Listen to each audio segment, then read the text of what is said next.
1938, 20h. À New York, la radio CBS annonce la retransmission en direct d'une soirée de variété donnée dans un grand hôtel. 5 minutes plus tard, la musique s'interrompt pour un flash d'information selon lequel l'observatoire de Jennings, dans l'Illinois, venait d'observer à la surface de la planète Mars de curieuses projections de vapeur inexplicables. Puis, les sismographes de New York enregistrent une secousse.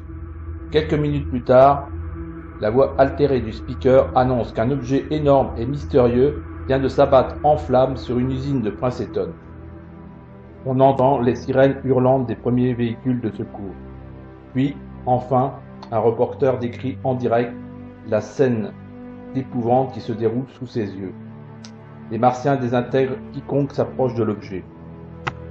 Celui-ci vient d'ailleurs de s'ouvrir. Les chars et les canons sont incapables de les arrêter. Les monstres sont là.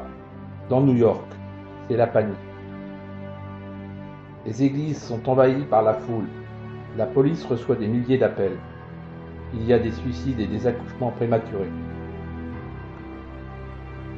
Des centaines de personnes s'enfuient en désordre vers les montagnes, créant des embouteillages inextricables. La police décide alors d'envahir les studios de CBS et y trouve un jeune homme de 23 ans, Orson Welles, qui achève son émission en déclarant « Rassurez-vous, c'était simplement une adaptation de La Guerre des Mondes, le roman de Herbert George Wells. » Sur les 6 millions d'Américains qui écoutaient l'émission, plus de 1 million auront cédé à la panique.